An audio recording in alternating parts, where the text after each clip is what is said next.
आज हम करेंगे हिंदी का पाठ 13 बंदर गया खेत में भाग। देखो ये खेत है एक, इसमें बड़े बड़े पेड़ लगे हुए हैं। इस पेड़ के ऊपर एक चिड़िया बैठी है। ये बंदर खेत में आ गया है। ये क्या कर रहा है, ये क्या खा रहा है। देखो ये हरी सब्जी है, ये इसमें भाजी रखी है, ठीक है। तो बंदर ये सब खा रहा है। अब इसे खाने के बाद बंदर क्या कर रहा है, देखो ये यहाँ पर आराम कर रहा है, सो रहा है। ये चिड़िया इसको देख रही है।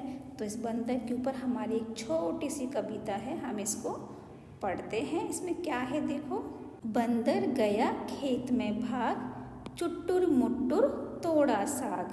ठीक है, एक खेत है जिसमें साग लगा हुआ है, जैसे पालक होती है, मेथी होती है, ठीक है। इस तरह के साग लगे हुए हैं, पत्ते वाले, छोटे छोटे पत्ते वाले साग लगे हुए हैं। साग यानी होता है सब्जी, ठीक है, इसको बोलते हैं सब्जी। हरी पत्ती की सब्जियां जो होती हैं ना, जैसे पालक होगी, मेथी, वो हो गई।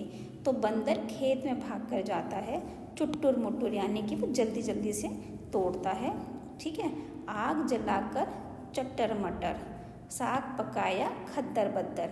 चट्टर मटर क्या है, आग जलाते हैं तो उसमें से चिट चिट की आवाज़ आती है ना, तो लकड़ी को जलाते हैं तो चिट चिट की आवाज़ को बोला है चट्टर मटर। तो बंदर खेत में गया, वहाँ से वो साग तोड़कर लाता है, फिर वह आग जला करके उसमें साग को पकाता है। पकाने में जो आवाज़ निकलती है उसको बोला है खद्दर बद्दर।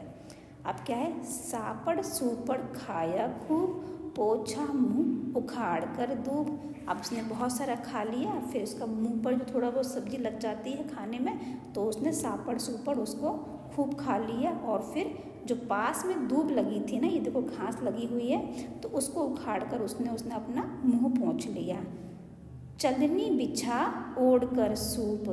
अब इसने क्या किया, चलनी को बिछा लिया है और सूप को ओढ़ लिया है, और डट कर सोए बंदर भूप। ठीक है, अब इसने खूब खेत में गया, खूब सारा साग उखाड़ लिया, फिर उसको आग में पका लिया, फिर उसको खूब सारा खा लिया, फिर चलनी बिछा ली और सूप ओढ़ लिया और खूब डट कर सो रहा है।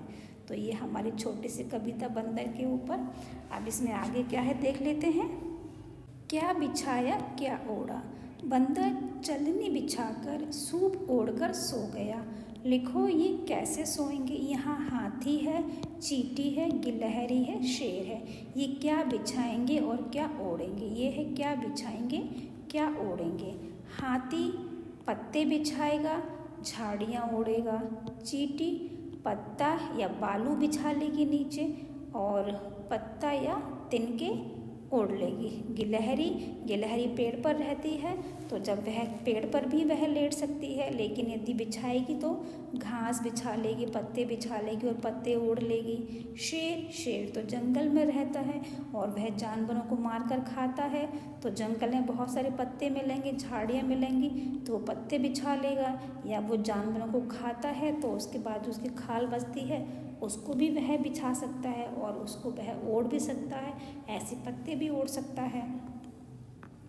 अब ये देखो, ये सोच रही है सुहानी, मेरे लिए भी तो कुछ सोचो, मैं क्या ओढ़ूँ क्या बिछाऊँ, इसको सर्दी लग रही है, तो आप सोचो इसके लिए क्या बिछाओगे और क्या ओढ़ोगे, ठीक है।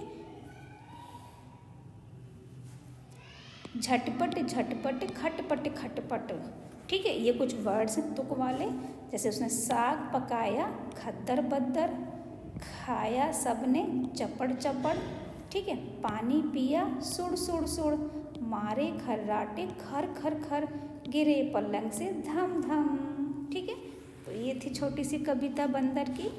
अब क्या देखो, भागो भागो भागो, बंदर खेत से साग तोड़कर भागा, कौन कौन से काम करने के बाद तुम्हें भागना पड़ा। देखो, जब बंदर खेत में गया था उसने बहुत सारा साग तोड़ लिया था और वह वहाँ से भाग गया था। ऐसे ही हम कौन सा काम करके भागते हैं। देखो, जब छोटे भाई बहन से लड़ते हैं उसके बाद हम भागते हैं। कुत्ते को पत्थर मारने के बाद हम भाग जाते हैं ताकि कुत्ता हमको ना मार सके। किसी अजनबी को देखने के बाद भी हम डर जाते हैं, उससे तो भाग जाते हैं। यदि रात में कोई अनजान या डरावनी आवाज़ आती है तो भी हम डर जाते हैं, भाग जाते हैं। और चूहा बिल्ली को देखने के बाद भी हम भाग जाते हैं ना। इसमें कितनी तरह की टोपियाँ और पगड़ियाँ हैं बताओ। ये देखो, ये अलग अलग तरह की पगड़ी है, ये टोपी है, ये भी पगड़ी है, ये भी पगड़ी है, ये सभी पगड़ियाँ हैं, ये टोपी है, ये टोपी है। तो ये पूछ रहा है कि इसमें कितने प्रकार की टोपियाँ और पगड़ियाँ हैं। इसमें देखो टोपी कौन कौन सी है, 1, 2 और 3। तो ये हमने लिख दिया 3 तरह की टोपियाँ हैं। बाकी जो 9 तरह की हैं वो सारी पगड़ियाँ हैं। ठीक है, ये पगड़ी है, ये है, ये है। तो इन तीनों को छोड़ करके बाकी सारी पगड़ियाँ हैं। ठीक है, तो हमने लिख दिया 3 तरह की टोपियाँ, 9 तरह की पगड़ियाँ।